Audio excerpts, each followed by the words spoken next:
Welcome to the Deep Desert Solo Experience. Where's the hidden loot? How do you farm your spice efficiently? What about Stravidium and Titanium for that Plastanium ore? And very important, why should everyone build a deep desert base every single week anew? Let me break it down from the beginning to the very end, step by step, what kind of activities are there, what you should be looking out for. And we would begin with the basic, your ornithopter. You need one to get here. In my case, I'm rocking a Scout ornithopter, not an Assault because the Scout is faster. MK4 cockpit is enough. What you want to have is the MK5 wings, engine, and generator, because this will make you faster. Also, you can equip a scan module on top of your storage. That scan module is really important for finding hidden loot.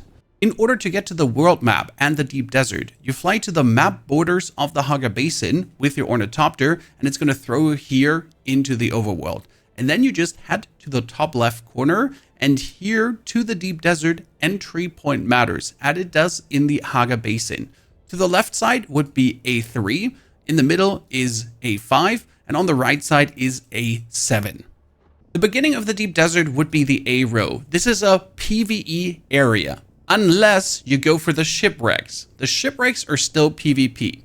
These activities will let you Mark 5 loot Dure aluminium products. And here could be engines for your buggy, bonus wings for your ornithopter, weapons, armor, still suits, do sizes, everything. I recommend getting Dure aluminium gear for these, with a Dure aluminium weapon that does significant damage already. The research stations are fully PvE. The only thing that could happen is that someone looted them in front of you already. So I might go down here right now and someone just looted it. Then I won't actually get any loot from the final chest. That being said, those chests reset in the deep desert every 30 minutes. In the real world, it would be 45 minutes, but for some reason, the deep desert resets earlier. For these research stations, there are sometimes tons of enemies in, sometimes barely any. This one, for example, is just a straight run through. The good thing is that these research stations not only give you great blueprints, you're also getting tons of particle capacitors, advanced servox, and the thermoelectric coolers that you'll need for a lot of parts. At this point, I've looted so much of this that I always let it in the box. I get so copious amounts, I could craft 400 times everything over. And then in the very last room that you get with the ID band, you get yourself a blueprint chest. Getting myself a sandbike boost, sad, but you also get the infused Dure aluminium dust that you need for all these Mark 5.5 gear pieces. The next activity before you embark into the deeper deep desert would be the shipwrecks. The shipwrecks are PvP as they are in the Haga Basin. So if you actually find another player here, you could fight. Now, in the 30 times that I've been to the deep desert, I've not fought a single time versus anyone here. Tops, someone looted the chest and I didn't get the loot. This one here in A3 is, by the way, a very simple one, because you enter from the bibbity backside, cut away the salvage metal, get the ID band, and then you can just waltz in for the big banger loot. Cut that away too. Cut the next door. Then you got Jeremy and Jebediah. Not even Jeremy and Jebediah. Nope, I'm just running in and boom. Someone looted it already. Crazy. But it could have been a weapon now, armor pieces, engine parts, whatever your heart desires. In the actual research station, I got parts from my ornithopter, that MK5 engine and the MK5 generator. I didn't craft them, I just looted them. This would now be the PvE portion where you can't actually get attacked by anyone and their ornithopter. This is also in the A row where we're going to build our secret spice refinery base. We'll talk about that later. Timestamp is in the description below. You're going to fly up to 750 meters and then the gliding inside the deep desert begins. Here you need to know that the B, C, and D do not have titanium or stravidium. So you need to go all the way to the E row already. And in the E row, you might finally find then your first stravidium mass and titanium ore. What you could find though in the D row is testing stations. These testing stations are crazy though, because those are Mark 6 opponents. The testing stations before, in the A row, they're Mark 5 opponents. Those are truly crazy. A Mark 5 opponent I can kill with 2-3 weapon hits. A Mark 6 opponent, we're talking about 7 to 8 weapon hits. While you're gliding through, you're already going to be looking left, right around you, because you could see already those purple spice spots that you descend on, or you could also see crashed ships. For these crashed ships, you have to follow a simple strategy. You dive down, land next to them as close as possible so you don't have to walk a lot. And you're looking for the tiny compartment on the side, because that's where the blueprint always is in. That's where the big banger loot is. And that's also where you can get tons of spice. There is on top and on the other side another compartment, but I don't even loot them anymore. I just get the blueprint, the stuff in there, and then I leave. Now, as we're flying through the deep desert, you could get attacked by anyone at any given time. In my 15 runs through the deep desert, I have so far been attacked 2 times. One time someone thought about sniping me, and one time someone attacked me with an ornithopter. We'll break these down in a timestamp too, how you actually escape when you get attacked, and how you do fight others efficiently in the deep desert. Now, my number one advice for deep desert runs is separate between ore gathering runs and also spice gathering runs. This here would, for example, be the titanium ore. Good. Now I'm going to go and store the titanium ore back. It is quite heavy. And in one run, I would now focus on titanium and stravidium, because these are in the E and F sectors a lot. And for spice, I tend to fly at G, H, and I. Mostly to H here and I have found a lot of spice, which means that it doesn't make sense to focus on ore and spice. You'd rather stay in E and F, pick up a lot, fly already back, deposit, and then fly all the way to I, or H, to get yourself spice. But then alone spice that you can bring home as much as possible. This is how Stravidium would look. As you're farming, I would also recommend to always pick the ones up lying around, because sometimes you get 1 node, sometimes you get 2 nodes, sometimes there could also be 10 nodes. But you never know. You want to get every little piece as much as possible. Now, for Stravidium and titanium gathering run, I would fly into F, then circle around, get a bit more, and as my ornithopter is full, return to deposit, to then return back to the F here, but fly further to the spice. And that's what we're also going to do now. We're going to fly further to the spice. But not only the spice, also the hidden loot caches. As you're flying in the direction of H and I, make sure that you do have a bonus fuel cell with you, because it's going to burn through your fuel reserves quite quickly. And that's the last thing you want to get like caught out here in the open with your ornithopter empty. For spice gathering, you get to fly around now and get lucky. Either there's going to be a spice plume explosion in the distance, or you're going to fly alongside the H and the I row and see that purple spot on the ground and just take as much as you can. What I recommend is to land at the deepest purple section and then just compactor around you. And you don't even have to pick it up. You just compactor as much as possible. If you attract a worm, you jump back into your ornithopter to afterwards land again and then pick up everything you just compacted. Or you go 4 compactions, 1, 2, 3, 4, pick it up, 4 compactions, pick it up. If you go for 5, you often instantly attract the worm. 4 seems to be like the limit before he gets super angry. Make sure if you find a spice field to really max out the storage of your ornithopter and then head home as fast as possible. There's another thing you can though do in the I and the H section, and that is search for hidden strongboxes, for hidden loot. For this, you need a vehicle scanner, and then you just fly over the dunes, scanning away. I would recommend going for like 500 meters altitude, and then you're gonna glide around the 550, 400 mark. While you in periodic blips just keep scanning until you see a tiny pop-up, one of these tiny squares. This would, for example, be one of these blips. We found a treasure, and there's usually multiple treasures together. So you land and pull out your handheld scanner. Make sure that your shield is turned off so you don't attract a worm, and then you compactor the area.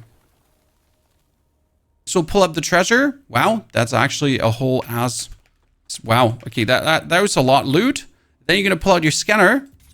Actually scan again in the direction, checking if there is maybe another chest. Because again, often these chests are together.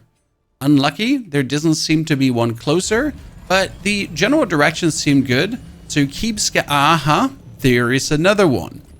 Keeps going. So we're gonna land again. And this could have everything, from blueprints to items to loot to spice melange even. Handheld scanner out. Compactor. Oof. And we're getting ourselves, nice, a little bit of everything. Love to see it. Is it super worth it? No. But these open fire gems, for example, can be used for the Landsrad, and they're quite nice. And once you've found one, you're prone to find many. There's the next treasure. You get my drift. I can just go on and see treasure after treasure after treasure. Getting spice melange, getting spice. It's beautiful. That's one of these spice explosions in the distance, for example, where you could also now go for and guaranteed have spice. This brings a chance of PvP though. Now let's talk about what to do if someone actually tries to hunt you down, especially if they have rockets and you don't. In my case, there was a sandstorm and I had to hide away, and someone saw that as a reason to actually attack me. He was in a scout ornithopter with rockets, so no storage. Could have been an assault ornithopter too, and you're slightly faster than that. Most important thing here is to stay calm. You want to go up as much as possible so you get the altitude that you can then start gliding for a while. And as you're gliding, you're turning your ornithopter from the left to the right to actually avoid the rockets. There is some delay, there is some desync. He's going to have a hard time hitting you. What you want to do is you want to waste his rockets. If there are two people, you're most likely going to die. I would also recommend looking then for a rock outcropping where you can actually land. Because if he destroys your Orni and you have to land in the middle of the desert, that's kind of going to be a stinker. As you then find a rock outcropping where you can actually land, you have to hide yourself though, because he's going to try to squish you with his ornithopter. If he's brave, he might actually jump out to fight you, and then you got to show him what's hanging, especially with your killer melee build that you've seen on this channel. Video is 2 before this one. And if the chance arises that he just crippled your ornithopter but you can still fly, you might as well try to counter squish him. Because that's what's happened for me. He suddenly wanted to man-on-man PvP after his rockets ran out, and then I squished him with my ornithopter, and after that, he actually chickened out. The other time, someone was shooting me with a sniper rifle, and if you get shot by a sniper rifle, don't forget to activate your shield, jump in your Orni, and the first thing you're doing is try to actually squish him with your thopter. But always also try to go for that melee range, because with your staggers and your stabs, you get them very easy. These things simply don't happen much on my server though. Mine is a very pacifist server where people ignore each other. There is the odd shots in between. I've heard some Australian servers are actually extremely brutal. Generally speaking, early in the morning or very late night, you might get easier away than during prime time gaming. Now, if you then load it with spice, titanium, stravidium, whatsoever, the long track back awaits you. And it is a long track back, especially if you went all the way for the I tiers. Then you gotta get back all the way to the A tiers. In the A tiers, you can't be attacked anymore. If you see a worm popping up, that's usually someone attracted it. So pay attention to this. There might have been someone just farming spice. There might have been someone just going for a shipwreck. You know either to ignore this or to grieve. I usually go for ignore or make a bow around it because I'm here for resources. I'm a solo player. I don't actually want to get in a fight. Why would we now, though, look for a base in the deep desert? That has everything to do with the spice melange. A full ornithopter can carry around 3,500 to 4,000 spice. And that would give you 40 spice melanges. Now, these spice melanges, you need to craft everything later on. In the beginning, you're going to make yourself a medium chemical refinery that you can then actually make yourself plastanium. But you already need 35 melanges for this. And you need to get yourself the small spice refinery as well to actually refine that spice. But that's duraluminum ingots. Now, this spice refinery takes 100 spice for 1 melange. And the medium spice refinery only takes 75 spice for 1 melange. But it actually takes 135 spice melange to craft. However, building in the deep desert, any building any machine. Not the actual crafting, not making weapons and armor. No, but making the machine to make yourself spice. For example, that big medium spice refinery that costs so much, this one will cost 50% of all the resources. So instead of 135 melanges, we only need 68 melanges to actually make it. And that's why you want to build a base in the A row. Keep in mind that 1 week in the deep desert is from Wednesday to Wednesday. Every Tuesday night, the Coriolis storm starts and wipes out everything in the deep desert. So you're going to keep your base up until Tuesday morning, destroy it, to rebuild it on Wednesday as soon as the Coriolis storm is over. You're getting 100% of your resources back of the building. So after building something and breaking it down, you can instantly build it again. And we actually put a list together for the resources you need to get yourself a medium spice refinery base that is self-sustaining, makes the water, and continuously allows you to then craft tons of melanges. Because instead of now flying back all the way to the Haga Basin, I would fly to my A4 base, deposit my spice, make those melanges for 75 instead of 100. So every fourth one is actually for free, or after every third, the fourth one gives me a free one on top. That sounds pretty good. And if you actually had 500 spice melanges, you could get yourself a large spice refinery, but that is for solo player future music. The medium spice refinery is possible. I have now, with 15 runs in the deep desert, the opportunity to already build this. The building plan for that base would be simple. We need 300 plastone for a 3x3 2-high building. Then we build 2 water cisterns for 60 steel and 30 silicone. We get 1 large wind trap to produce water that is 120 duraluminum, silicone blocks, and 3 spice melanges.